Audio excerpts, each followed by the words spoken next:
નમસ્કાર વિદ્યાર્થી મિત્રો, આજે આપણે એક સરસ ટોપિકની વાત કરવાના છીએ જેનું નામ છે અવરોધને લાગુ પાડેલ એસી વોલ્ટેજ. એના પછી આપણે જોઈશું કે ઇન્ડક્ટરને લાગુ પાડેલ એસી વોલ્ટેજ કઈ રીતે સમજી શકાય અને એના પછી કેપેસિટરને એસી વોલ્ટેજ કઈ રીતે લાગુ પડે છે.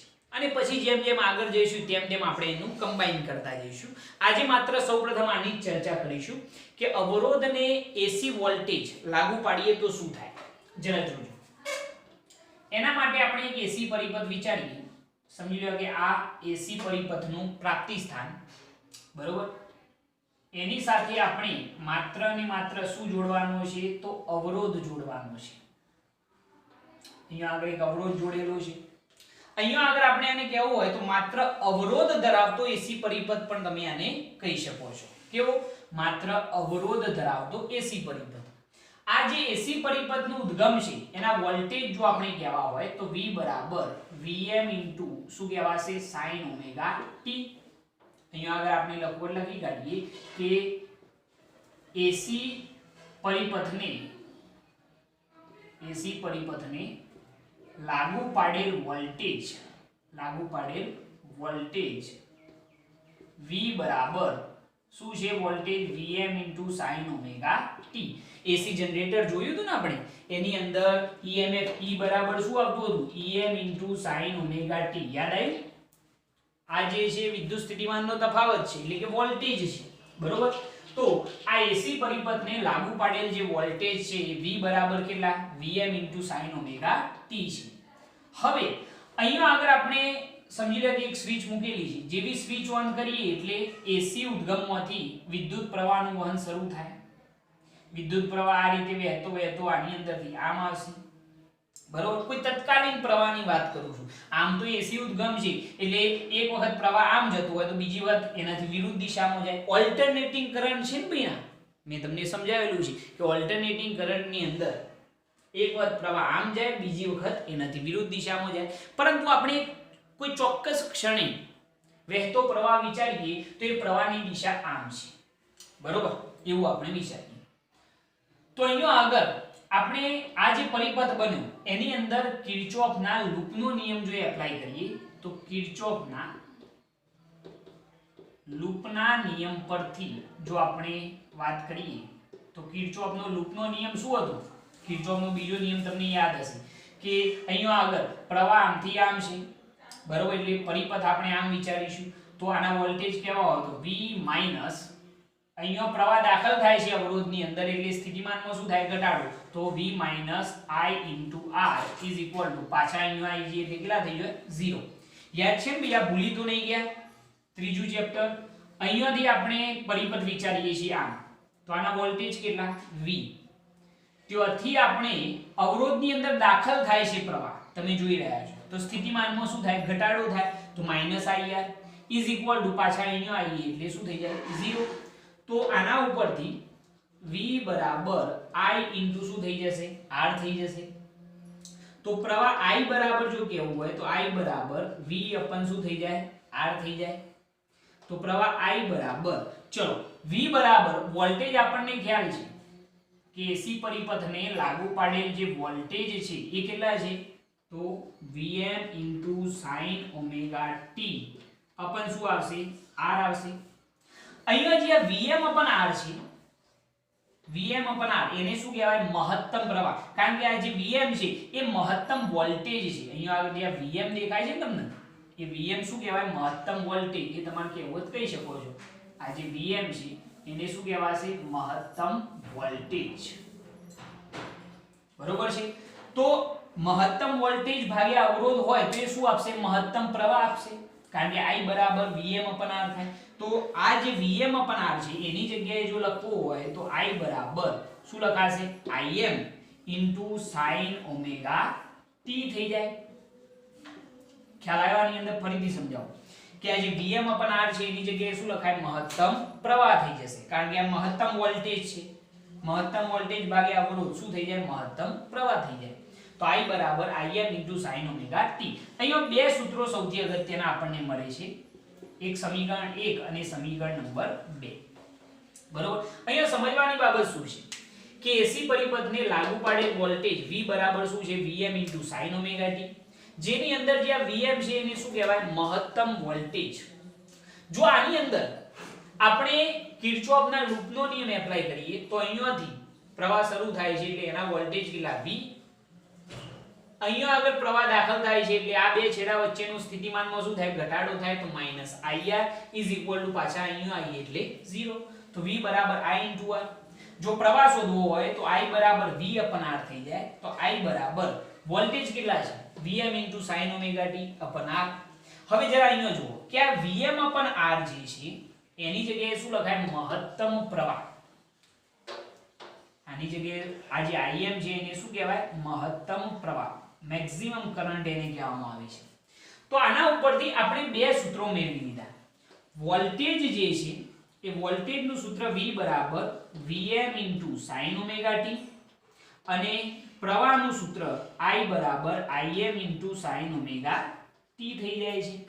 હવે જરા જુઓ કે વોલ્ટેજ અને પ્રવાહ બંને સાઇન વિધેય અનુસાર બદલાય છે.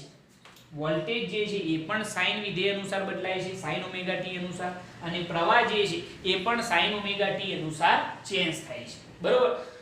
મતલબ જો આપણે કહેવું હોય તો આ બંને જે છે એ જરા ધ્યાનથી જો વોલ્ટેજ હોય અથવા તો પછી પ્રવાહ હોય, આ બંને સમાન કરામો છે. બરોબર? બંને સાઇન વિધેય અનુસાર બદલાય છે. એટલે કે જો આપણે કહેવું હોય તો અહીંયા આપણે એમ કહી શકીએ કે માત્ર અવરોધ ધરાવતા એસી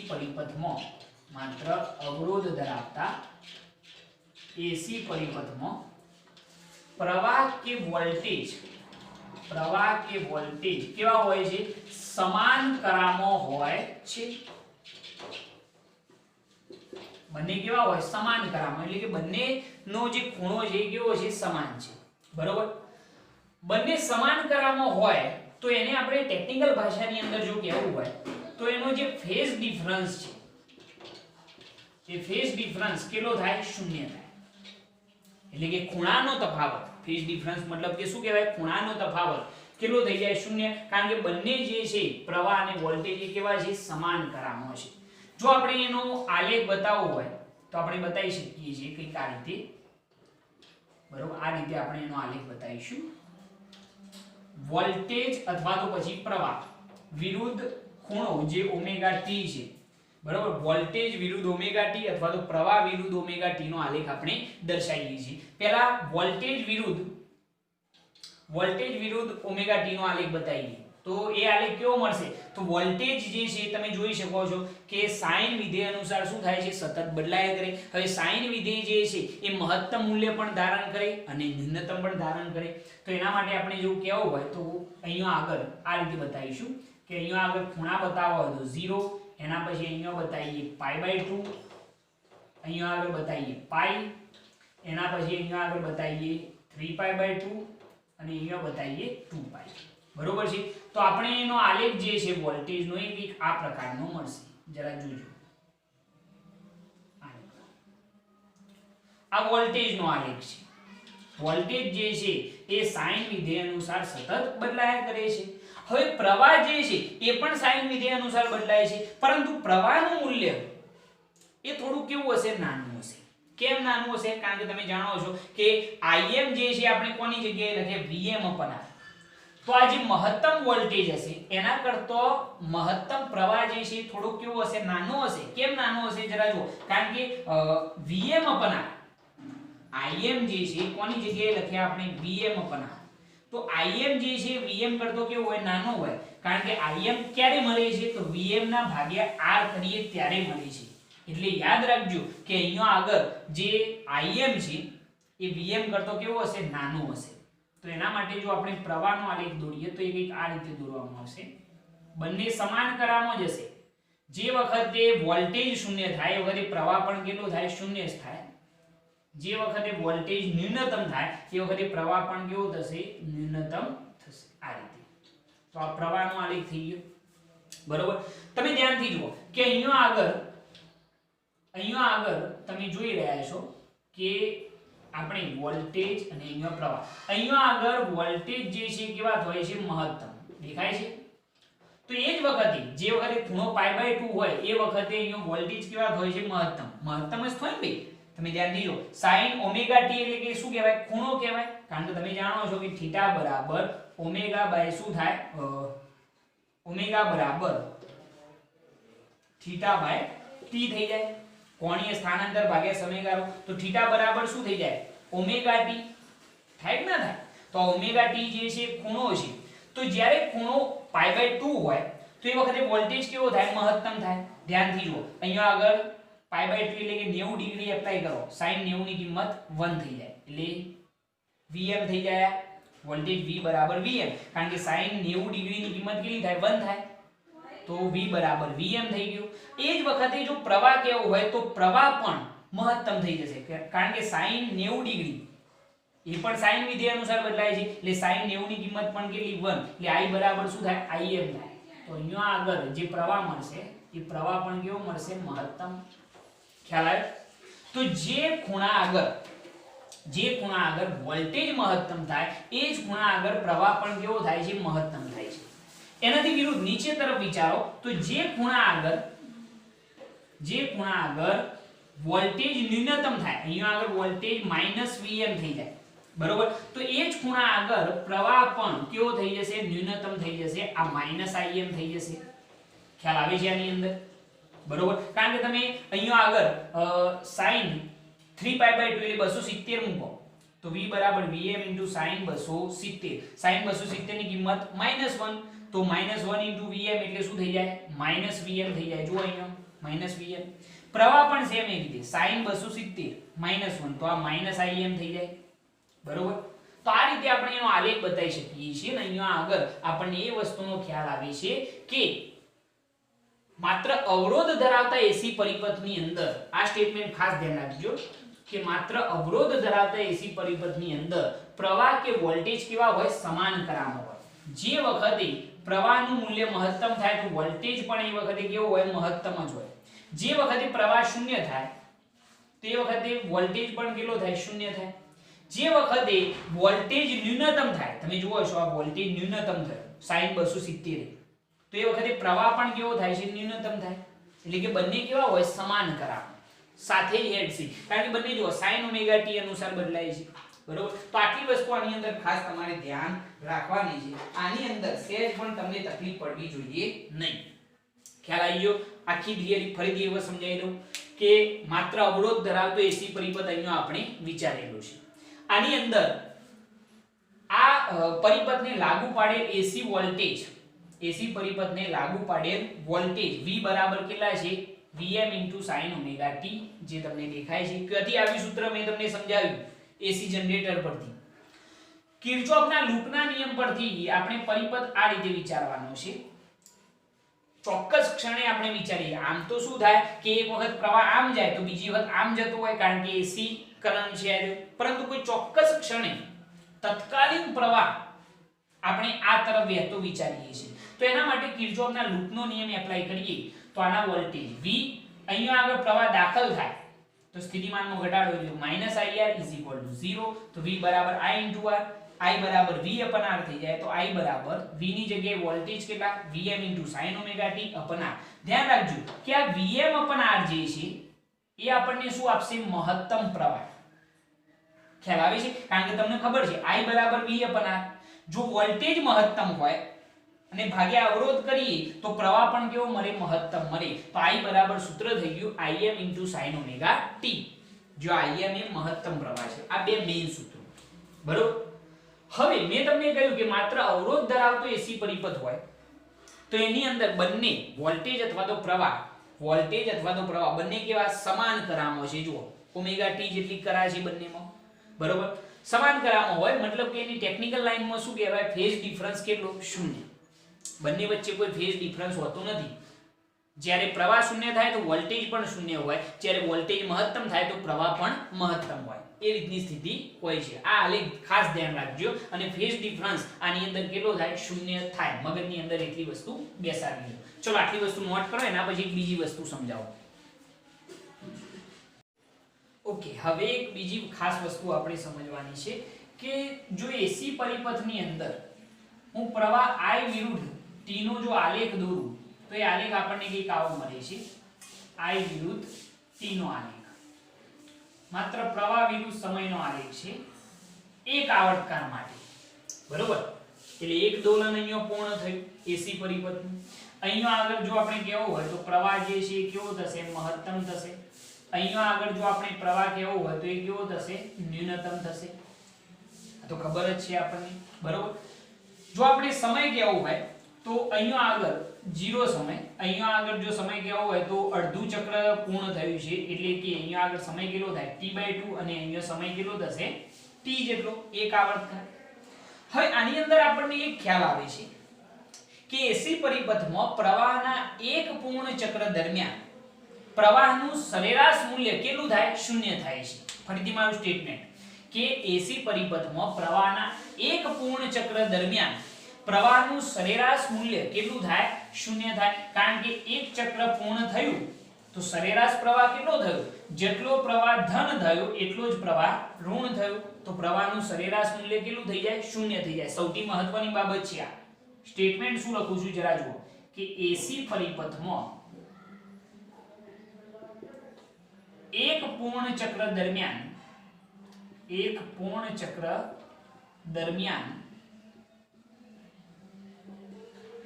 સરેરાશ પ્રવાહ કેટલો થાય છે, શૂન્ય થાય છે. કયા એસી પરિપથની અંદર એક પૂર્ણ ચક્ર દરમિયાન, આ સ્ટેટમેન્ટ સૌથી અગત્યનું છે. એસી પરિપથમાં એક પૂર્ણ ચક્ર દરમિયાન સરેરાશ પ્રવાહ કેટલો થાય છે, શૂન્ય થાય છે. અથવા તો બીજી રીતે લખવું હોય તો પ્રવાહનું એક આવર્તકાળ પળનું સરેરાશ મૂલ્ય કેટલું થાય, શૂન્ય થાય છે. જે આપણો પ્રવાહ છે એ પ્રવાહનું એક આવર્તકાળ પળનું, જરા જુઓ અહીંયાથી અહીંયા સુધી કેટલો સમય થયો, એક આવર્તકાળ. તો પ્રવાહનું એક આવર્તકાળ પળનું સરેરાશ મૂલ્ય કેટલું થાય, શૂન્ય થાય. એટલે કે ટૂંકમાં જો આપણે કહેવું હોય તો સરેરાશ પ્રવાહ I બરાબર કેટલો થાય, શૂન્ય થાય. એટલે કે I એવરેજ કેટલો થાય છે, શૂન્ય થાય છે. બરોબર. એક આવર્તકાળ પર પ્રવાહનું સરેરાશ મૂલ્ય કેટલું થાય, શૂન્ય થાય. અથવા તો પછી આ સ્ટેટમેન્ટ યાદ રાખો કે એક પૂર્ણ ચક્ર દરમિયાન સરેરાશ પ્રવાહ કેટલો થાય છે, શૂન્ય થાય છે. પરંતુ એનો મતલબ એવો નથી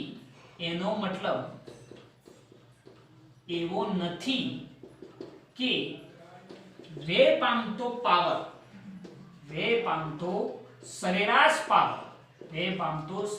પાવર શૂન્ય છે. બરોબર. એનો મતલબ એવો નથી કે ભાઈ વ્યય પામતો જે સરેરાશ પાવર છે એ શૂન્ય છે. વ્યય પામતો સરેરાશ પાવર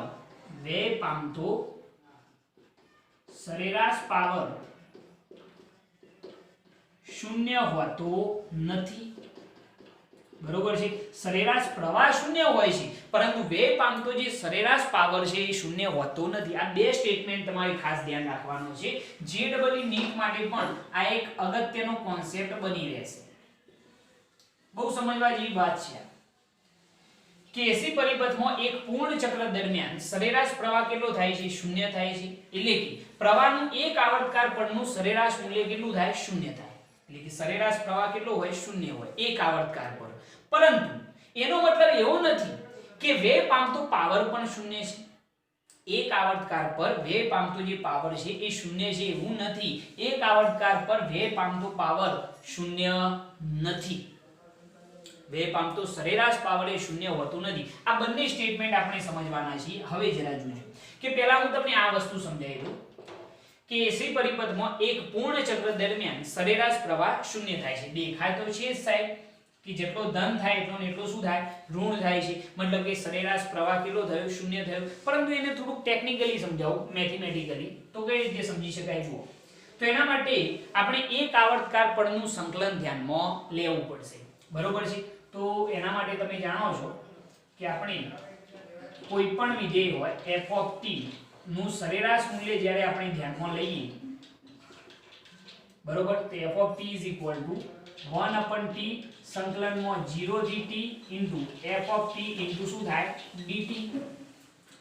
બરોબર, આપણે એક આવર્તકાર ઉપર સંકલન આ સૂત્રની મદદથી લઈ શકીએ છીએ. f ઓફ t એટલે કે જે વિધેય નું આપણે સરેરાશ મૂલ્ય ધ્યાનમાં લેવું હોય એ વિધેય તમારે લખવાનું છે.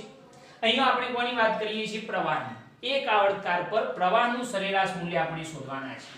તો એના માટે આપણે વિચારીએ તો સરેરાશ પ્રવાહ I બરાબર, અથવા તો I ઓફ t લખીએ તો પણ ચાલશે, પરંતુ આપણે જસ્ટ I લખીએ. સરેરાશ પ્રવાહ I બરાબર 1/t સંકલનમાં 0 થી t ઇન્ટુ I ઇન્ટુ શું થઈ જાય dt. આપણે પ્રવાહનું એક આવર્તકાર પરનું સંકલન લઈ રહ્યા છીએ. બરોબર, આ જસ્ટ ખાલી વસ્તુ સમજવા માટે છે હો. તમારે તો યાદ આટલું જ રાખવાનું છે કે એક આવર્તકાર પર સરેરાશ મૂલ્ય કેટલું થાય? પ્રવાહનું 0 થાય. પરંતુ એને સમજાવી કઈ રીતે શકાય એ વસ્તુ સમજાવી રહ્યો છું. ઓકે, તો સરેરાશ પ્રવાહ I બરાબર 1/t સંકલનમાં 0 થી t ઇન્ટુ I ઇન્ટુ શું થાય dt. તો 1/t સંકલનમાં 0 થી t. ચલો, પ્રવાહ I બરાબર સૂત્ર તમે કયું તારવ્યું હતું? હાલ Im into sin omega t into શું થાય dt. ઓકે, Im જે છે મહત્તમ પ્રવાહ ચેન્જ નહીં થાય. આપણે અહીંયા આગળ જે મહત્તમ પ્રવાહ છે ચેન્જ થવાનું છે ના, એનું મૂલ્ય વધવાનું પણ નથી, ઘટવાનું પણ નથી. મહત્તમ પ્રવાહ સમજી લો કે 6 એમ્પિયર હોય તો એ 7 એમ્પિયર થવાનો નથી. એટલે Im પદ જે છે કેવું હોય? કોન્સ્ટન્ટ હોય. તો Im બહાર નીકળી ગયા અપન t. તો સંકલનમાં 0 થી t શું વધ્યું અંદર? sin omega t into dt. થોડુંક સંકલન છે ધ્યાન રાખજો. તો Im અપન આવર્તકાર t. ચલો, sin omega t નું શું થાય ભાઈ? સંકલન શું થાય? sin નું માઈનસ cos. તો minus cos omega t limit કેટલી આવશે? 0 થી t. અને સમય સાથેનું વિધેય કયો આવે? છેદમાં આવે. યાદ છે ભાઈ સંકલન કઈ રીતે લેવાનું? ફરીથી કહી દઉં કે sin omega t નું સંકલન શું થાય? Minus cos omega t. sin નું શું થાય? Minus cos omega t. cos નું હોય તો sin થાય. બરોબર, તો sin omega t નું સંકલન માઈનસ cos omega t અને સમય સાથેનું વિધેય કયો આવે? છેદમાં. અને લિમિટ કેટલી આવશે? તો 0 થી t સુધીની. ઓકે, હવે જરા જો કે સરેરાશ પ્રવાહ I બરાબર Im/t. ચલો, ઓમેગા પણ કોન્સ્ટન્ટ પદ છે એટલે બહાર નીકળી ગયું. તો ખાલી અંદર શું વધશે? Minus cos omega t. Limit કેટલી? 0 થી t. ચલો, લિમિટ એપ્લાય કરી દઈએ. તો Im/t into omega. ચલો, cos omega t તો માઈનસ cos omega t ની જગ્યાએ પહેલા શું લખવાનું? આવર્તકાર t. જોજો, t ની જગ્યાએ પહેલી લિમિટ એપ્લાય કરીએ આવર્તકાર t માઈનસ, જ્યારે લિમિટ એપ્લાય કરીએ એટલે વચ્ચે નિશાની શું આવે? માઈનસ. ફરીથી સૂત્રની અંદર માઈનસ છે એટલે minus minus plus cos omega t ની જગ્યાએ કેટલા લખવાના? 0. એટલે cos 0 થઈ જશે ને. t ની જગ્યાએ 0 લખીએ તો શું થઈ જાય? cos 0. ઓકે, લિમિટ એપ્લાય થઈ ગઈ. તો Im/t into omega. અહીંયા આગળ શું થશે જરા જો? માઈનસ cos omega બરાબર શું લખાય? 2π/t into t plus cos 0 ની કિંમત કેટલી થઈ જશે? 1. અથવા તો હાલ પૂરતા cos 0 જ રાખીએ. બરોબર, તો t કેન્સલ. cos 2π ની કિંમત કેટલી થાય? 1 થઈ જાય. દેખાય તો છે ને ભાઈ? Im/t into omega. અહીંયા આગળ શું થશે? તો માઈનસ cos 2π કિંમત લખી કાઢો. cos 2π ની કિંમત કેટલી થાય? 1 પ્લસ cos 0 ની કિંમત કેટલી થઈ જાય? 1. તો -1 + 1 કેટલા થઈ ગયા? 0. અને 0 સાથે ગુણીએ તો જવાબ શું થઈ જાય? 0 જ થઈ જાય. મતલબ કે જવાબ કેટલો થયો? 0. બરોબર, એટલે કે સરેરાશ પ્રવાહ જે છે I એવરેજ એ કેટલો થાય છે? 0 થાય છે. અહીંયા આગળ લખી કાઢું કે સરેરાશ પ્રવાહ I બરાબર કેટલો થયો? 0. સાબિત થઈ ગયા. આ વસ્તુ તમારે નોટ કરવાની છે કારણ કે મેં આ વસ્તુ સમજાવી છે. એક સિમ્પલ સંકલન લીધું છે. f of t is equal to 1/t સંકલનમાં 0 થી t ft into dt. ft જે છે એ વિધેય છે કે તમારું કોનું એક આવર્તકાર પરનું સંકલન લેવું છે. આપણે એક આવર્તકાર પર પ્રવાહનું સરેરાશ મૂલ્ય શોધી રહ્યા છીએ. તો I is equal to 1/t સંકલનમાં 0 થી t I into શું થાય? dt. I ની જગ્યાએ શું લખાય? Im into sin omega t. Im constant પદ બહાર આવી ગયું. અંદર શું વધ્યું? sin omega t. sin omega t નું સંકલન શું થાય? Minus cos omega t. સમય સાથેનું વિધેય છેદમાં અને લિમિટ 0 થી t સુધી. પછી ઓમેગા કોન્સ્ટન્ટ બહાર આવી ગયા, પછી જસ્ટ ખાલી લિમિટ એપ્લાય કરવાની છે, સાદુરૂપ આપો, જવાબ થઈ જાય 0. તો આપણું આ સ્ટેટમેન્ટ સાચું છે એવું આપણે સાબિત કરી દીધું. મોસ્ટ ઇમ્પોર્ટન્ટ વસ્તુ છે કે એસી પરિપથમાં એક પૂર્ણ ચક્ર દરમિયાન સરેરાશ પ્રવાહ કેટલો થાય? 0 થાય. સાબિત કર્યું ને ભાઈ. એક પૂર્ણ ચક્ર મતલબ કે એક આવર્તકાળ, નીચે એમ લખેલું છે કે પ્રવાહનું એક આવર્તકાળ પરનું સરેરાશ મૂલ્ય કેટલું થાય? 0 થાય છે. ક્લિયર આટલી વસ્તુ? હવે બીજી વસ્તુ આપણે સમજીશું કે પરંતુ એનો મતલબ એવો નથી કે વેવ પામતો પાવર 0 છે. વેવ પામતો પાવર સરેરાશ પાવર, વેવ પામતો સરેરાશ પાવર 0 હોતો નથી. એ વસ્તુ હું સમજાવું એના પહેલા તમે આ નોટ કરી લો. આ વસ્તુ નોટ કરી લો. ઓકે, હવે આપણે જે વસ્તુ શીખ્યા, મેં તમને શું સમજાવ્યું કે એક આવર્તકાળ પર પ્રવાહનું સરેરાશ મૂલ્ય કેટલું થાય? 0 થાય. સાબિત કરીને પણ બતાવ્યું મેં તમને. પરંતુ એક આવર્તકાળ પર વેવ પામતો પાવર 0 હોતો નથી. does not equal to 0. હવે એ વસ્તુ સમજવાના છે.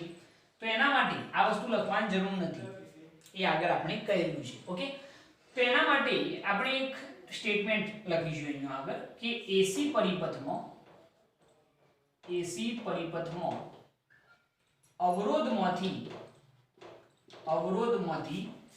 જ્યારે વિદ્યુત પ્રવાહ પસાર થાય ત્યારે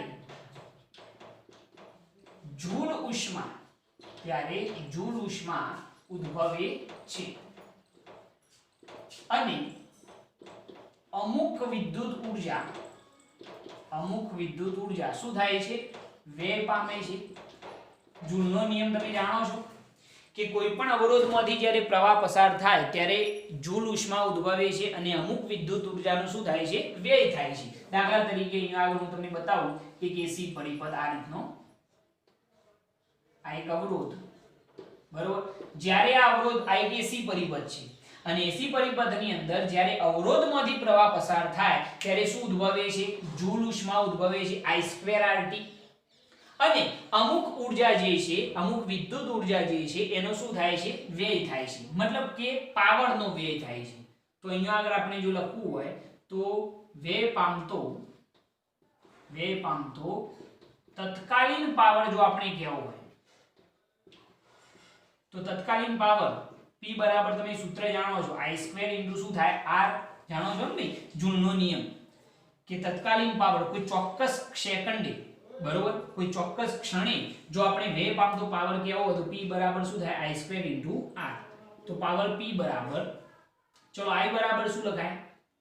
I બરાબર લખવું હોય તો તમે સૂત્ર જાણો છો, Im sin omega t અને એનો સ્ક્વેર છે એટલે Im square sin square omega t into શું થઈ જાય? R થઈ જાય. શું કર્યું ખ્યાલ આવે ને? I ની જગ્યાએ Im sin omega t અને એનો સ્ક્વેર છે એટલા માટે મેં સ્ક્વેર કરીને લખેલું છે Im square sin square omega t R. Okay, તો વેવ પામતો પાવર P બરાબર Im square R sin square omega t. પરંતુ આ તો આપણે શું શોધ્યો ભાઈ? વેવ પામતો તત્કાલીન પાવર છે. આપણે તો શું શોધવાનો છે? સરેરાશ પાવર. તો આપણે જો વેવ પામતો સરેરાશ પાવર શોધવો હોય તો કઈ રીતે શોધી શકાય? જરા જુઓ. વેવ પામતો સરેરાશ પાવર જો આપણે કહેવો હોય તો સરેરાશ પાવર P બરાબર શું થઈ જાય? I2 R થઈ જાય, બરોબર. વેવ પામતો સરેરાશ પાવર P બરાબર આ જે નિશાની છે કોની છે? સરેરાશની. તો less than or greater than ની વચ્ચે I2 R અને એની જગ્યાએ જો લખવો હોય I2 R ની જગ્યાએ તો શું લખાય? આના સૂત્ર શું થઈ જશે? Im2 R sin square omega t.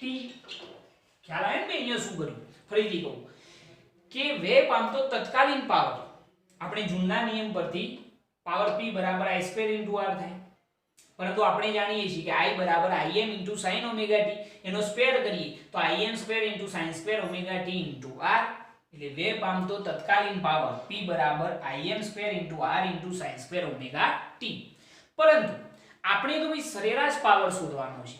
તો સરેરાશ પાવર એ પણ વેવ પામતો તો ઇઝ ઇક્વલ ટુ શું થાય? Less than or greater than ની વચ્ચે im square into r into sin square omega t. મેં તમને પહેલા જ કહેલું છે કે im જે છે એ મહત્તમ પ્રવાહ એ તો કોન્સ્ટન્ટ હોય, બરોબર, એનું મૂલ્ય ચેન્જ થાય નહીં, અવરોધ પણ ચેન્જ થવાનો નથી, તો એ બંને પદો જે છે એ અચળ છે. તો સરેરાશ પાવર p બરાબર im સ્ક્વેર ઇન્ટુ r, તો ચેન્જ શું થવાનું છે ભાઈ, sin સ્ક્વેર ઓમેગા t.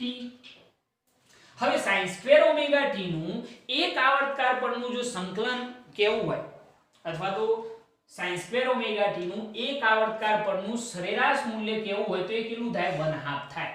પરંતુ સાહેબ કઈ રીતે, હું ડિટેલમાં થોડી વાત કરું, જરા જોજો કે સરેરાશ પાવર p બરાબર im સ્ક્વેર ઇન્ટુ r. ચલો sin સ્ક્વેર ઓમેગા t ની જગ્યાએ લખવું હોય તો શું લખાય, sin સ્ક્વેર થીટા બરાબર શું થાય ભાઈ, 1 - cos 2 થીટા બાય 2. સૂત્ર છે આ, સૂત્ર શું છે જરા જુઓ કે sin સ્ક્વેર થીટા બરાબર sin સ્ક્વેર થીટા બરાબર શું થાય, 1 - cos 2 થીટા ભાગ્યા શું થાય 2. અહીંયા થીટા ની જગ્યાએ શું છે ભાઈ, ઓમેગા t છે, એટલો જ ફરક છે. તો અહીંયા 1 - cos 2 ઓમેગા t બાય શું થાય 2. થીટા ની જગ્યાએ ઓમેગા t વિચારવાના તો શું થઈ જાય, 1 - cos 2 ઓમેગા t બાય શું થઈ જશે, 2 થઈ જશે. મેથેમેટિકલ સ્ટેપ છે, બીજું કંઈ નહીં ભાઈ, સૂત્ર છે આ, એના ઉપરથી જ મેં લખેલું છે. તો સરેરાશ પાવર p બરાબર im સ્ક્વેર ઇન્ટુ r. અહીંયા શું થશે જરા જુઓ, બે બંનેને સ્વતંત્ર આપીએ તો 1/2 માઈનસ cos 2 ઓમેગા t ભાગ્યા 2. બે જે છે બંનેને સ્વતંત્ર આપે. હવે જરા જુઓ, આપણે આ બંને પદોનું સરેરાશ મૂલ્ય લેવાનું છે તો શું થશે, જરા ધ્યાન રાખજો. સરેરાશ પાવર p બરાબર im સ્ક્વેર ઇન્ટુ r. અહીંયા આગળ 1/2 નું સરેરાશ મૂલ્ય માઈનસ, અહીંયા આને કૌંસમાં જ લખીએ, 1/2 નું સરેરાશ મૂલ્ય minus cos 2 omega t by 2 નું સરેરાશ મૂલ્ય, બરોબર. આ રીતનું થશે ને. મેં આ બંનેને અલગ અલગ સરેરાશ મૂલ્ય રૂપે બતાવેલા છે. 1/2 નું સરેરાશ મૂલ્ય minus cos 2 omega t by 2 નું સરેરાશ મૂલ્ય. હવે જરા જુઓ, 1/2 નું સરેરાશ મૂલ્ય તો કેટલું થાય, 1/2 જ થાય, કારણ કે એક સંખ્યા છે. પરંતુ cos 2 ઓમેગા t બાય 2 નું જો સરેરાશ મૂલ્ય કેવું હોય તો એ કેટલું થઈ જાય, તો એ થઈ જાય 0 થઈ જાય, બરોબર. અથવા તો એમ લખીએ કે cos 2 ઓમેગા t બાય 2 નું એક આવર્તકાળ પરનું કેટલા, એક આવર્તકાળ પરનું સરેરાશ મૂલ્ય કેટલું થાય, 0 થાય. તમે ડાયરેક્ટ પણ યાદ રાખી શકો કે sin ઓમેગા t હોય કે પછી cos ઓમેગા t હોય, એનું એક આવર્તકાળ પરનું સંકલન કેટલું થાય, 0 જ થાય. તમે કહેશો કઈ રીતે, ઘણા બધા રસ્તા છે એને સમજવાના, બરોબર.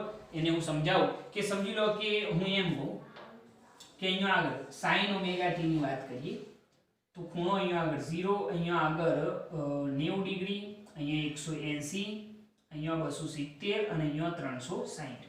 ચલો sin 0 ની કિંમત 0, બરોબર. sin 90 ની કિંમત 1, sin 180 ની કિંમત 0, sin 270 ની કિંમત -1 અને sin 360 ની કિંમત પાછી કેટલી થઈ જાય, 0. સરેરાશ મૂલ્ય કેટલું થયું ભાઈ, એક આવર્તકાળ. એક આવર્તકાળ મતલબ કે એક દોલન પૂર્ણ થઈ ગયું ને, તો કેટલું થાય, 0 + 1 0 -1 0. કેટલા થાય, +1 -1 0. તો સરેરાશ મૂલ્ય કેટલું થયું, 0 થયું. cos નું પણ 0 થાય. cos નું કઈ રીતે 0 થાય જરા જુઓ. આ sin ની વાત છે, બરોબર. આ sin ની વાત છે.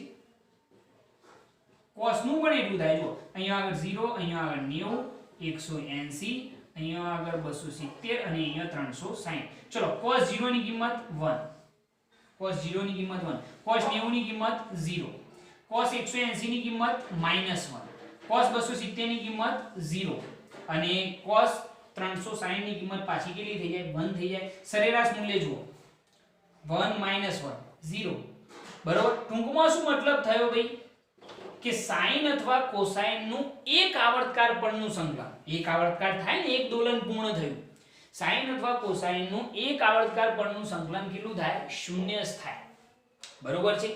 તો આ બે વસ્તુ નોટ કરી બાજુમાં લખી કાઢજો. અને નીચે સ્ટેટમેન્ટ લખજો કે સાઇન અથવા કોસાઇન વિધેયનું એક આવર્તકાર પરનું સંકલન કેટલું થાય? 0 થાય છે. ક્લિયર? ઓકે, એટલું લખજો હો. આ લખો તો એની સાથે એ વસ્તુ પણ લખજો કે સાઇન અથવા કોસાઇન વિધેયનું એક આવર્તકાર પરનું સંકલન કેટલું થાય? 0 થાય. ક્લિયર? ઓકે, હવે જરા જુઓ. સીધે સીધું તો સાહેબ આપણે 0 લખી જ દઈએ, એમાં કોઈ પ્રોબ્લેમ નથી. પણ સાહેબ સાબિત કરીને જરા બતાવીએ તો મજા આવે. સાચી વાત ને? તો આપણે સાબિત કરીને બતાવીએ. જરા જુઓ, તમે આ વસ્તુ લખી કાઢજો, હું અહીંયા સાબિત કરીને બતાવું કે કઈ રીતે એનું સંકલન એક આવર્તકાર પરનું 0 થાય છે. બરોબર? ઓકે, લખી કાઢશો અથવા તો અહીંયા જ લખીએ. ચલો વાંધો નહીં, અહીંયા હું નોટ કરીને લખું છું. બરોબર? તો આપણે આનું એક આવર્તકાર પરનું સરેરાશ મૂલ્ય લેવાનું છે. તો cos 2ωt/2 is equal to શું થતું હતું ભાઈ? 1/t સંકલનમાં 0 થી t cos 2ωt/2 ઇન્ટુ શું થાય? dt. આવું જતું ને ભાઈ? મજા નહીં આવે. બરોબર? જગ્યા થોડી ઓછી પડશે, અહીંયા જ લખવું પડશે. ચલો આ નોટ કરી લેજો ખાલી, અહીંયા સમજાવીએ. જો આપણે કોનું સરેરાશ મૂલ્ય? તો cos 2ωt/2 નું એક આવર્તકાર પરનું સરેરાશ મૂલ્ય લેવાનું છે. તો 1/t સંકલનમાં 0 થી t ઇન્ટુ cos 2ωt/ શું થાય? 2 ઇન્ટુ dt. બરોબર? આનું આપણે એક આવર્તકાર પરનું સંકલન લેવાનું છે. તો શું થશે જરા જુઓ. 1/t, ચલો 2 કોન્સ્ટન્ટ પદ એટલે એ તો બહાર આવી ગયું, એટલે 2 ઇન્ટુ t. બરોબર? તો સંકલનમાં 0 થી t શું વધ્યું ભાઈ? તો cos 2ωt ઇન્ટુ શું થાય? dt. તો 1/2 ઇન્ટુ t સંકલનમાં 0 થી t cos 2ωt. ચલો આનું સંકલન શું થાય? cos નું શું થાય? sin. cos નું સંકલન શું થાય? sin. sin હોય તો શું થાય? Minus cos. અહીંયા cos વિધેય છે એટલે એનું સંકલન શું થઈ જશે? sin થઈ જશે. તો sin 2ωt અને સમય સાથેનું વિધેય કયો આવે? છેદમાં. એટલે 2ω છેદમાં આવી ગયા. લિમિટ કેટલી? 0 થી t સુધીની. ફરીથી કહું સંકલન. cos 2ωt નું સંકલન શું થયું? sin 2ωt અને સમય સાથેનું વિધેય એટલે કે 2ω કયો આયા? છેદમાં. અને લિમિટ 0 થી t સુધીની. તો 1/2 ઇન્ટુ t. આ 2ω જે છે એ પણ કોન્સ્ટન્ટ પદ એટલે એ પણ બહાર આવી ગયું. તો ખાલી લિમિટ કોની એપ્લાય કરવાની થશે? તો sin 2ωt લિમિટ કેટલી? 0 થી t સુધીની. બરોબર? આને પણ કાઢી દેવું પડશે. ઓકે, તો અહીંયા આગળ ચલાજો કે 1/2 ઇન્ટુ t ઇન્ટુ 1/2 ઓમેગા. ચલો લિમિટ એપ્લાય કરો. sin 2 ઓમેગા અથવા ઓમેગાની જગ્યાએ લખવા તો શું લખાય? 2π/t અને t ની જગ્યાએ પહેલી લિમિટ કેટલી એપ્લાય કરીશું? આવર્તકાર t. બરોબર ને ભાઈ? ફરીથી કહું, sin 2 ઓમેગાની જગ્યાએ 2π/t પહેલી લિમિટ કેટલી? t ની જગ્યાએ કેપિટલ T માઈનસ t ની જગ્યાએ કેટલા લખીશું? 0. તો આ કેટલા થઈ જવાના? sin 0 થઈ જશે. બરોબર? તો 1/2 ઇન્ટુ t ઇન્ટુ 2 ઓમેગા. અહીંયા કેટલા થઈ જાય? t cancel. sin 4π minus sin 0. sin 4π ની કિંમત 0. 0 માઈનસ sin 0 ની કિંમત પણ 0. તો જવાબ કેટલો થયો? 0. થઈ ગયું સાબિત ભૈયા? આ નોટ કરીને લખજો કે cos 2ωt/2 નું એક આવર્તકાર પરનું સરેરાશ મૂલ્ય કેટલું થાય? 0 થાય. એ વસ્તુ મેં અહીંયા સાબિત કરીને તમને બતાવેલી છે. આ વસ્તુ લખજો એટલે તમને ખ્યાલ આવે કે કઈ રીતે 0 થાય છે. બરોબર? હવે જરા જુઓ કે સરેરાશ પાવર p બરાબર im² * r. આનું સરેરાશ મૂલ્ય કેટલું થયું? 1/2. અને આનું તો કેટલું થઈ ગયું? 0. એટલે એ લખવાની જરૂર નથી. તો સીધા ઇન્ટુ શું થઈ જશે? 1/2 થઈ જશે. 1/2 માઈનસ 0 એટલે એને લખવાની જરૂર નથી. અથવા લખવા આ રીતે લખી શકો. 1/2 માઈનસ આ કેટલું થઈ ગયું? 0. તો સરેરાશ પાવર p બરાબર કેટલા થઈ જશે તો 1/2 Im² ઇન્ટુ શું આવશે r. આવું સૂત્ર બનશે. તો આ સરેરાશ પાવરનું શું બની ગયું સૂત્ર. વેવ પામતો સરેરાશ પાવર શૂન્ય થતો નથી પરંતુ કેટલો હોય 1/2 Im² r જેટલો હોય. આ મેઈન સૂત્ર છે આપણું. બરોબર. ફરીથી એક વાત સમજો કે મેં તમને શું સમજાવ્યું છે. મેં તમને એવી વાત કરી કે એક આવર્તકાર પર સરેરાશ પ્રવાહ કેટલો હોય શૂન્ય હોય, પરંતુ એક આવર્તકાર પર વેવ પામતો સરેરાશ પાવર શૂન્ય હોતો નથી. અને એને સમજાવવા માટે મેં એવું વિચાર્યું કે એક એસી ઉદ્ગમ, એમાં અવરોધમાંથી જ્યારે પ્રવાહ પસાર થાય ત્યારે જૂલ ઉષ્મા ઉદ્ભવે છે. શું ઉદ્ભવે છે જૂલ ઉષ્મા. અને અમુક વિદ્યુત ઉર્જાનો શું થાય છે વ્યય થાય છે. વ્યય પામતો તત્કાલીન પાવર P બરાબર મેં શું કહ્યું I² * r. I ની જગ્યાએ Im * sin ωt લખ્યું તો Im² * sin² ωt * r થઈ ગયું. બરોબર. પરંતુ આપણે વ્યય પામતો સરેરાશ પાવર જોઈએ છે. તો વેવ પામતો સરેરાશ પાવર P બરાબર less than or greater than એ શું દર્શાવે છે સરેરાશ મૂલ્ય. તો Im² * r * sin² ωt. તો Im² * r એ કોન્સ્ટન્ટ પદ, તો સરેરાશની અંદર શું બદલાય છે sin² ωt. પરંતુ સાહેબ આ સૂત્ર જ નથી આવ્યું અહીંયાથી. બરોબર કે sin² ωt ની જગ્યાએ શું લખ્યું 1 - cos² ωt/2. બરોબર. પછી બે મેં બંનેને સ્વતંત્ર આપેલા છે. બંનેનું સરેરાશ મૂલ્ય છે મેં અલગ અલગ દર્શાવ્યું. 1/2 નું સરેરાશ મૂલ્ય 1/2 જ થાય કારણ કે કોન્સ્ટન્ટ પદ છે. પરંતુ cos² ωt/2 નું એક આવર્તકાર પરનું સરેરાશ મૂલ્ય કેટલું થાય શૂન્ય થાય.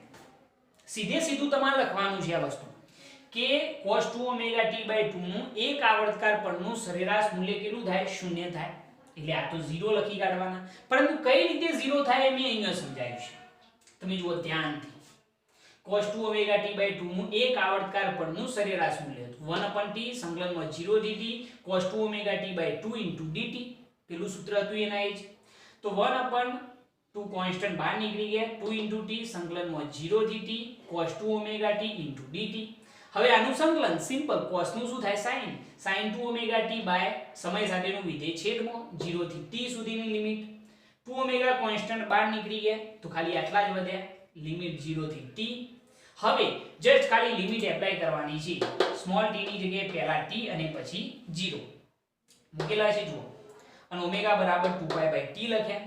t t કેન્સલ તો અહીંયા કેટલા થઈ ગયા sin 4π અને આ sin 0. બંનેની કિંમત 0 જ થાય તો જવાબ કેટલો થઈ ગયો 0. જો એની જગ્યાએ 0 લખ્યા. તો સરેરાશ પાવર P બરાબર Im² * r. આનું સરેરાશ મૂલ્ય 1/2 અને આનું કેટલું 0. બરોબર. તો શું આવ્યું સરેરાશ વેવ પામતો પાવર P બરાબર 1/2 Im² * r. ખૂબ મહત્વનું સૂત્ર છે આ. બરોબર. NCERT ની અંદર આ વસ્તુ તમને બતાવેલી છે. પહેલા આટલી વસ્તુ નોટ કરી લો અને આ નોટ કરીને લખજો ભાઈ. આ વસ્તુ નોટ કરીને લખજો એટલે તમને ખ્યાલ આવે કે કઈ રીતે આ એક આવર્તકાર પરનું સરેરાશ મૂલ્ય શૂન્ય થાય. અને મગજમાં આ વસ્તુ ક્લિયર કરી દો કે એક આવર્તકાર પર સરેરાશ પ્રવાહ કેટલો થાય શૂન્ય. પહેલા સમજાયું, આખી મેથડ પણ સમજાઈ. અને એના પછી એક આવર્તકાર પર સરેરાશ પાવર શૂન્ય થતો નથી અને આપણે સરેરાશ પાવર શોધીને બતાવેલો છે. ઓકે ચલો લખી કાઢો આટલી વસ્તુ લખી કાઢો. ઓકે હવે આપણે જોઈએ સરેરાશ વર્ગિત વર્ગમૂળ, જેને ઇંગ્લિશમાં આપણે શું કહીએ છીએ RMS વેલ્યુ કહીએ છીએ, જેનું પૂરું નામ છે રૂટ મીન સ્ક્વેર. આપણે જ્યારે સરેરાશ વર્ગિત વર્ગમૂળ લઈએ છીએ ત્યારે 3 સ્ટેપ ફોલો કરીએ છીએ. એ 3 સ્ટેપ આ છે, પરંતુ આપણે પાછળથી ફોલો કરીએ છીએ. કોઈ પણ ભૌતિક રાશિ હોય તો પહેલા એનો આપણે સ્ક્વેર કરીએ છીએ એટલે કે વર્ગ લઈએ છીએ.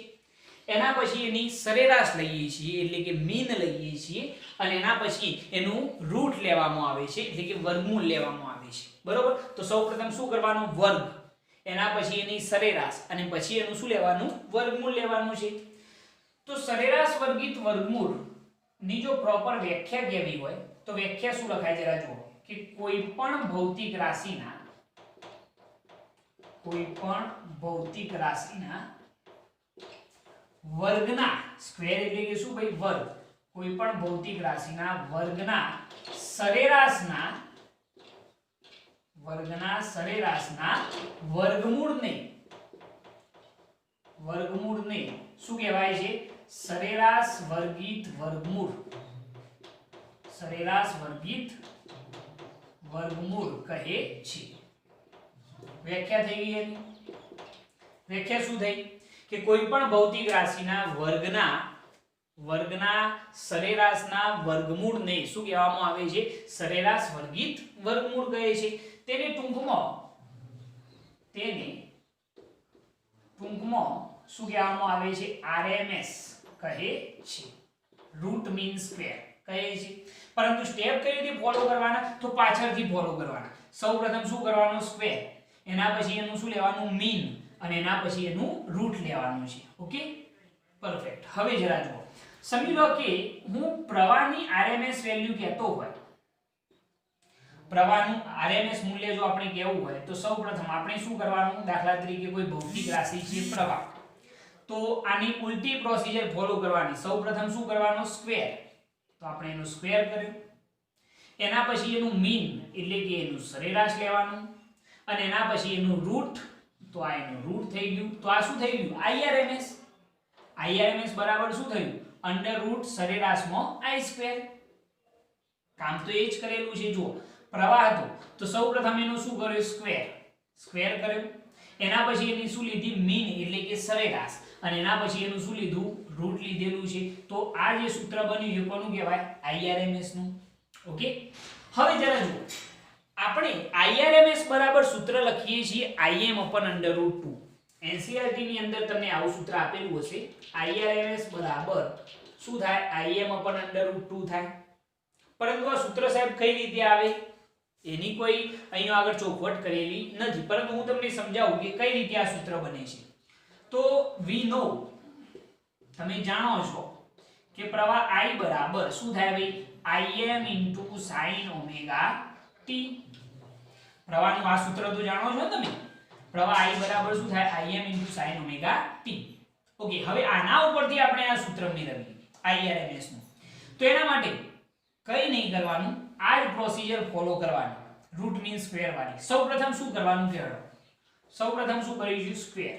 તો ચલો, આ જે સમીકરણ છે એ સમીકરણની બંને બાજુ શું કરીશું? વર્ગ કરતો. ચલો, સમીકરણની બંને બાજુ વર્ગ કરો તો શું થાય? I² = Im² * sin² ωt. ચલો, વર્ગ થઈ ગયો. પરફેક્ટ. બંને બાજુ સ્ક્વેર કર્યું. હવે એના પછી બીજું સ્ટેપ શું ફોલો કરીશું? તો સાહેબ એનું મીન લેવાનું એટલે કે સરેરાશ લેવાનું. સમીકરણની બંને બાજુ સરેરાશ લેતો. ચલો, બંને બાજુ સરેરાશ લ્યો તો અહીંયા આગળ સરેરાશ લઈએ તો શું થાય? I² = સરેરાશમાં Im² * sin² ωt થઈ ગયા. ઓકે, પરંતુ સાહેબ Im જે છે, હવે જરા જોજો નથી, Im જે મહત્તમ પ્રવાહ છે એ તો સાહેબ કોન્સ્ટન્ટ છે, તો એ સરેરાશમાંથી બહાર આવી જશે. તો Im² હવે ખાલી સરેરાશમાં કોણ વધ્યું? તો sin² ωt. હવે sin² ωt નું આપણે એક સૂત્ર બનાવ્યું હતું, તમને જો યાદ હોય. સૂત્ર શું હતું? યાદ કરો. તો I² = ચલો Im² સરેરાશમાં sin² ωt. sin² θ બરાબર શું લખતા આપણે? 1 - cos 2θ/2. યાદ કરો, આગળની થિયરીમાં વાત થઈ છે આ. તો અહીંયા આગળ 1 - cos θ બરાબર કેટલા છે? 2ωt. બરોબર, θ બરાબર કેટલા છે? ωt. મેં તમને સૂત્ર શું કહ્યું કે sin² θ બરાબર શું થાય? 1 - cos 2θ ભાગ્યા કેટલા આવશે? 2. આ રીતનું સૂત્ર હતું ને આગળની થિયરીમાં વાત કરી કે sin² θ ની જગ્યાએ શું લખાય? 1 - cos 2θ ભાગ્યા 2. ઓકે, હવે આ બે જે છે એ આપણે બંનેને સ્વતંત્ર આપી શકીએ. મેં પહેલા પણ વાત કરી હતી. તો I² = Im². જો આપણે સરેરાશ કિંમત દર્શાવી હોય તો પહેલા 1/2 ની સરેરાશ માઈનસ cos 2ωt/2 ની સરેરાશ.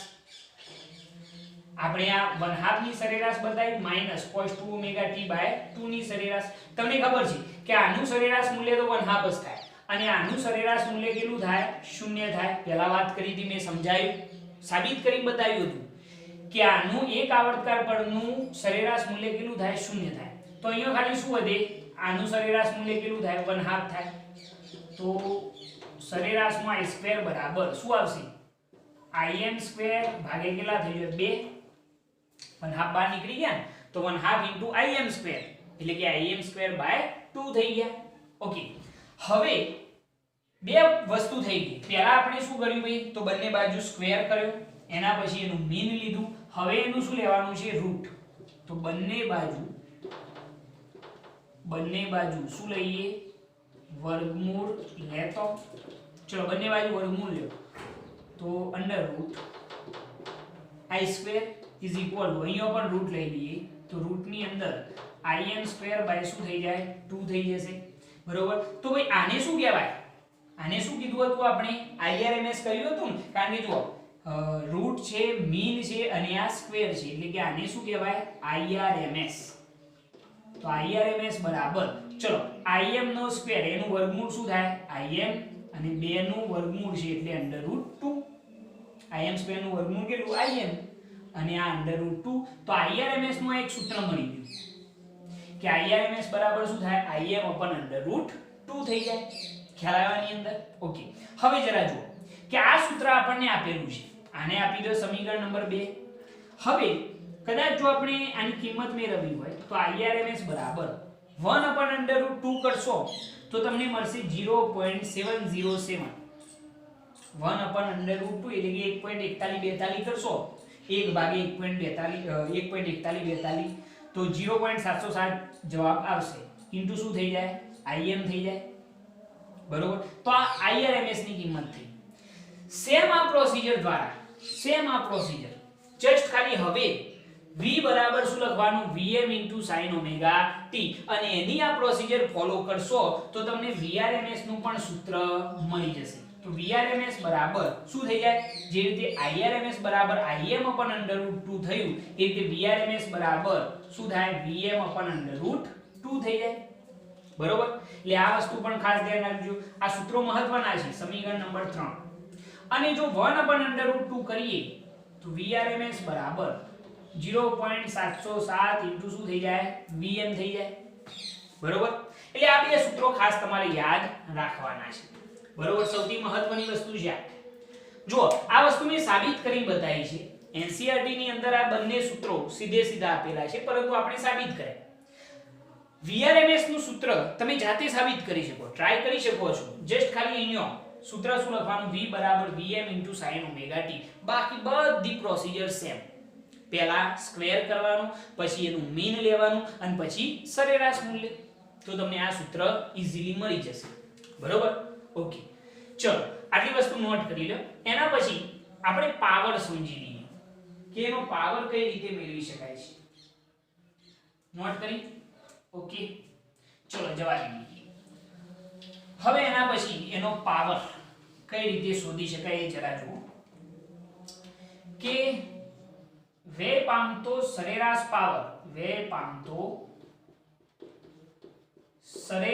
પાવર નું જો આપણે સૂત્ર મેળવવું હોય તો એ કઈ રીતે મળે છે? તો સરેરાશ પાવર P બરાબર I સ્ક્વેર ઇન્ટુ શું લખાય? R. પરંતુ હવે જે પ્રવાહ છે એ શું લખવામાં આવશે? RMS પ્રવાહ. બરોબર. RMS પ્રવાહ લખવામાં આવશે. તો સરેરાશ પાવર નું સૂત્ર જુઓ, જે પહેલા મેળવ્યું હતું એના અહીં મળશે. IRMS બરાબર શું લખાય? im upon under root 2. તો im upon under root 2 અને એનો શું થઈ જાય? સ્ક્વેર ઇન્ટુ શું આવશે? R. તો સરેરાશ પાવર P બરાબર, ચલો અહીંયા સ્ક્વેર કરો તો im square upon under root 2 નો સ્ક્વેર કેટલો થાય? 2 ઇન્ટુ શું થઈ જશે? R થઈ જશે. બરોબર. તો આ તો સૂત્ર આપણે મેળવ્યું હતું ભાઈ, યાદ કરો કે આ જે છે એ વ્યય પામતો સરેરાશ પાવર છે. આનું સૂત્ર આપણે મેળવી ચૂકેલા છીએ આગળની થિયરીની અંદર. તો આપણે જસ્ટ ખાલી શું કર્યું? આના ઉપરથી જ IRMS ના સંદર્ભની અંદર આપણે સરેરાશ પાવરનું સૂત્ર મેળવી દીધું છે. ખ્યાલ આવ્યાની અંદર? જે એકદમ સરળતાથી તમે સમજી શકો છો. આની અંદર કોઈ પણ જાતની તકલીફ તમને પડે એવી નથી. Okay, perfect. ચલો હવે એના પછી એક બીજી વસ્તુ સમજાવી દઉં કે આપણે જે સૂત્રો મેળવ્યા, આપણે અહીંયા આગળ જે સૂત્રો મેળવ્યા છે IRMS અને VRMS ના, IRMS નું સૂત્ર શું મેળવ્યું? IRMS બરાબર Im upon શું હતું √2 બરોબર. VRMS નું શું મેળવ્યું? આ યાદ રાખવાના છે ભાઈ, Vm upon √2, કારણ કે દાખલાઓમાં આનો ભયંકર ઉપયોગ થશે. હવે જરા જુઓ કે આપણે ઓલ્ટરનેટિંગ કરંટ માટે I વિરુદ્ધ t નો જો આલેખ દોરીએ બરોબર, I વિરુદ્ધ ઓમેગા t નો જે આલેખ હતો એ આલેખ દોરીએ તો એ આલેખ આપણને કેવો મળતો હતો? કંઈક આ રીતે મળતો હતો બરોબર. ઓમેગા t ગયો અથવા તો જસ્ટ t ગયો બરોબર. I વિરુદ્ધ ઓમેગા t અથવા તો જસ્ટ ખાલી t કહેશો તો પણ ચાલશે બરોબર, અથવા ઓમેગા t કહેશો તો વધારે બેટર રહેશે, કારણ કે એ ખૂણા સાથે સમય બદલાય છે. ઓકે, તો જો આ કિંમત હતી 0 માટે, π/2 એ જ્યારે ખૂણો 90 ડિગ્રી નો હોય તો sin 90 ની કિંમત 1 થાય, એ વખતે પ્રવાહ જે છે એ કેવો થાય છે? મહત્તમ Im બરોબર. એના પછી અહીંયા આગળ શું થઈ જાય? ખૂણો π થઈ જાય. એના પછી અહીંયા 3π/2 થઈ જાય, અહીંયા કેટલા થઈ જાય? 2π થઈ જાય. યાદ છે ને? ઓકે, હવે જરા જુઓ કે અહીંયા આગળ જ્યારે ખૂણો 3π/2 હોય એ વખતે જે પ્રવાહ થાય છે એ શું થાય છે? લઘુત્તમ પ્રવાહ થાય છે, જેને આપણે -Im વડે દર્શાવીએ છીએ. અહીંયા આ જે છે મેક્સિમમ કરંટ છે, મહત્તમ પ્રવાહ. પરંતુ સાહેબ આ જે IRMS છે એ Im કરતો થોડોક નાનો હશે કે મોટો હશે? નાનો હશે, કારણ કે IRMS બરાબર શું થાય? Im upon √2, એટલે કે જે મેક્સિમમ કરંટ છે એના ભાગ્યા શું કરવાના? √2. એટલે IRMS જે પ્રવાહ મળે છે એ પ્રમાણમાં થોડો કેવો મળે છે? નાનો મળે છે. એટલે કે Im કરતો આટલી કિંમત એની હશે, Im આટલો હશે તો IRMS એના કરતો થોડોક નાનો હશે, જેને આપણે અહીંયા બતાવી શકીએ છીએ આ રીતે. ખ્યાલ આવ્યો આની અંદર? પરફેક્ટ. ઓકે, તો આ વસ્તુ ખાસ સમજવાની છે કે IRMS જે છે એ Im કરતો થોડો કેવો હશે? નાનો હશે, કારણ કે સમજી શકો છો ને તમે આ રીતે. એ રીતે VRMS પણ કેવો હશે? Vm કરતો થોડોક નાનો હશે. ઈઝીલી એ વસ્તુ સમજી શકો છો તમે.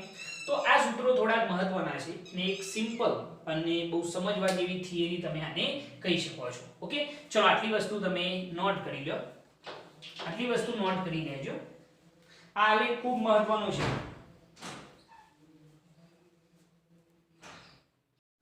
ઓકે, હવે આપણે જોઈએ ગુણતા સદિશો એટલે કે ફેઝર્સ વડે AC વોલ્ટેજ અને પ્રવાહની રજૂઆત. આપણે હવે ફેઝરની મદદથી વોલ્ટેજ અને પ્રવાહની રજૂઆત કરવાના છીએ. ફેઝર એક વન ટાઈપ ઓફ સદિશ છે કે જેની મદદથી આપણે વોલ્ટેજ અને પ્રવાહની સૌથી સરળતાથી રજૂઆત કરી શકીએ છીએ. તો સૌપ્રથમ આપણે એના વિશે બેઝિક વાત કરીએ તો ફેઝર એ એક સદિશ છે. ફેઝર શું છે? એક સદિશ છે જે ઉગમ બિંદુની આસપાસ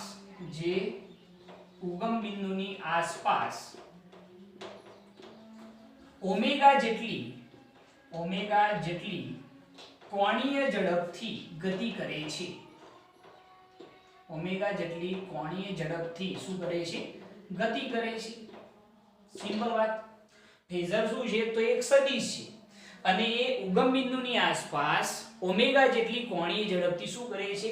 ભ્રમણ કરે છે. એમ આપણે લખીએ, કોણીય ઝડપથી શું કરે છે? ભ્રમણ કરે છે. ઓકે, હવે આપણે જે લાસ્ટ વાત કરી હતી કે માત્ર અવરોધ ધરાવતો AC પરિપથ હોય તો એની અંદર વોલ્ટેજ અને પ્રવાહ બંને કેવા હોય છે? સમાન ક્રમમાં હોય છે. એ આપણે જોઈ ચૂકેલા છીએ, તો એ પોઈન્ટની આપણે વાત કરીશું. આપણે એનો જ ઉપયોગ કરીશું કે માત્ર અવરોધ ધરાવતા AC પરિપથમાં વોલ્ટેજ અને પ્રવાહ બંને કેવા હોય છે? સમાન ક્રમમાં હોય છે.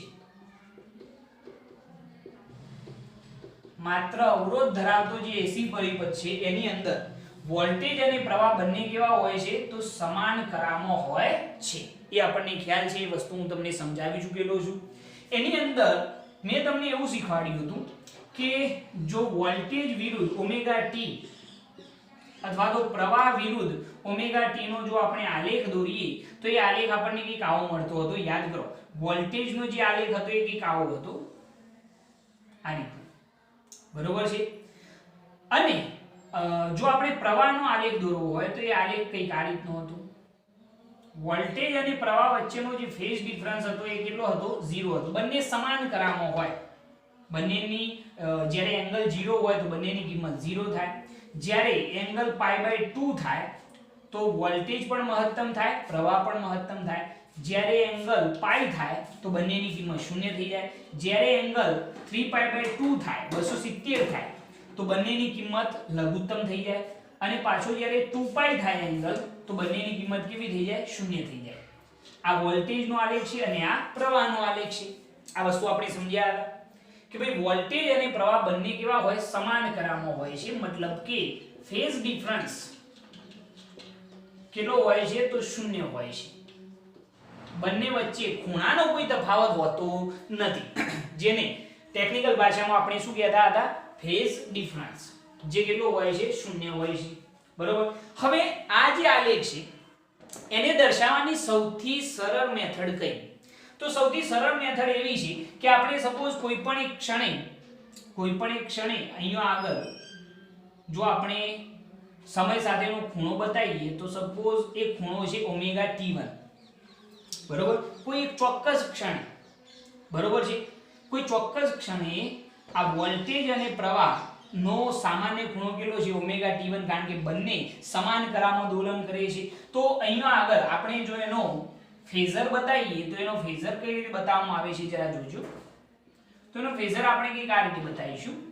બરોબર, કે વોલ્ટેજ, બરોબર, અને બીજો પ્રવાહ બંને કેવા હશે? સમાન કરામો હશે. વોલ્ટેજ અને આ પ્રવાહ બંને x અક્ષ સાથે બનાવેલો ખૂણો એ કેટલો થશે? ઓમેગા t1, કારણ કે બંને જે છે એ સમાન કરામો છે. તો વોલ્ટેજ હોય અથવા તો પ્રવાહ હોય, બંને એક જ સમાન કરામો છે. બંને વચ્ચેનો ફેઝ ડિફરન્સ કેટલો? 0 છે. એટલે બંને એક જ દિશામાં આવશે અને એમને x અક્ષ સાથે બનાવેલો ખૂણો કેટલો થાય? ઓમેગા t1, કારણ કે બંને કેવા છે? સમાન કરામો. ફેઝ ડિફરન્સ 0 છે.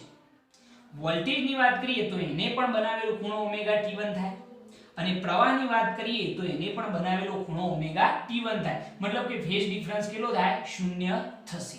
ખ્યાલ આવ્યો આની અંદર? ઓકે. હવે આપણે વોલ્ટેજનો જો y અક્ષ પરનો પ્રક્ષેપ દોરીએ અહીંયા આગળ, તો તમને ખ્યાલ છે કે આપણે x અક્ષ પર પ્રક્ષેપ દોરીએ તો એ શું થાય? ઓમેગા t1 cos θ, સોરી, અહીંયા આગળ પ્રક્ષેપ એવો થશે કે vm શું થઈ જાય? cos omega t1. અને જો y અક્ષ પરનો પ્રક્ષેપ દોરીએ તો આ જે અંતર મળે છે આપણને, એ આપણને શું આપશે? તો એ અંતર આપણને આપશે vm sin ઓમેગા t1. થાય ને? x અક્ષ પરનું શું થાય? vm cos ઓમેગા t1 અને y અક્ષ પરનો પ્રક્ષેપ, એનો પડછાયો y અક્ષ પર જે પડે આ થશે અને એ શું થાય? vm sin omega t1. જો આપણે પ્રવાહનો પ્રક્ષેપ દોરીએ તો આ જે અંતર આવે છે એને આપણે શું નામ આપીશું? તો im sin ઓમેગા t1. ખ્યાલ આવ્યો આની અંદર? તો ટૂંકમાં અહીંયા આગળ એક જ વસ્તુ સમજવાની છે કે માત્ર અવરોધ ધરાવતો એસી પરિપથ હોય તો એની અંદર ફેઝ ડિફરન્સ કેટલો થાય? 0 થાય. મતલબ કે વોલ્ટેજ અને પ્રવાહે બનાવેલો ખૂણો કેવો થાય? સમાન થાય. ખ્યાલ આવી ગયો આની અંદર? એને આપણે આ રીતે બતાવીશું. દાખલાઓની અંદર આપણે એને સરળતાથી દર્શાવવા માટે આ રીતે બતાવીશું કે વોલ્ટેજ અને પ્રવાહ બંને એક જ દિશામાં, તો એને આ રીતે શોર્ટમાં આ રીતે બતાવીશું. સમજો, આ વોલ્ટેજ અને આ પ્રવાહ બંને એક જ દિશામાં, એટલે કે ફેઝ ડિફરન્સ કેટલો? 0. બરોબર. સરળ રીતે આ રીતે રજૂ કરીશું દાખલાઓ માટે. ખ્યાલ આવી ગયો આની અંદર? તો આ બંને એક જ વસ્તુ છે. આ જે છે એ આપણે વોલ્ટેજ અને પ્રવાહનો આલેખ દોરેલો છે અને આ ફેઝર દોરેલો છે. બરોબર. તમારે ખૂણો જ જોવાનો કે ભાઈ વોલ્ટેજ અને પ્રવાહ વચ્ચેનો ફેઝ ડિફરન્સ કોઈ છે? ના. જ્યારે વોલ્ટેજ મહત્તમ થાય તો પ્રવાહ પણ મહત્તમ થાય છે, એટલે એની અંદર કોઈ પ્રોબ્લેમ જ નથી. બરોબર. તો આ રીતે તમે આ વસ્તુ સમજી શકો છો, જેની અંદર તમને કોઈ પણ તકલીફ પડશે નહીં. બંને વચ્ચેનો ફેઝ ડિફરન્સ કેટલો? 0. બરોબર, કારણ કે બંને વોલ્ટેજ હોય અથવા તો પ્રવાહ હોય એને કોઈ ચોક્કસ ક્ષણે બનાવેલો ખૂણો કેટલો થશે ઓમેગા t1 જ થશે. ઓકે, આવા ફેઝર ડાયાગ્રામ આપણે ઇન્ડક્ટર અને કેપેસિટર બધા માટે દોરવાના છે. બરોબર, એટલે આપણે એને ઈઝીલી સમજી શકીશું, એની અંદર કોઈ પણ જાતની આપણને તકલીફ પડશે નહીં. ખ્યાલ આવી ગયો એની અંદર? ઓકે, ચલો આને નોટ કરી લો, નોટ કરવાની.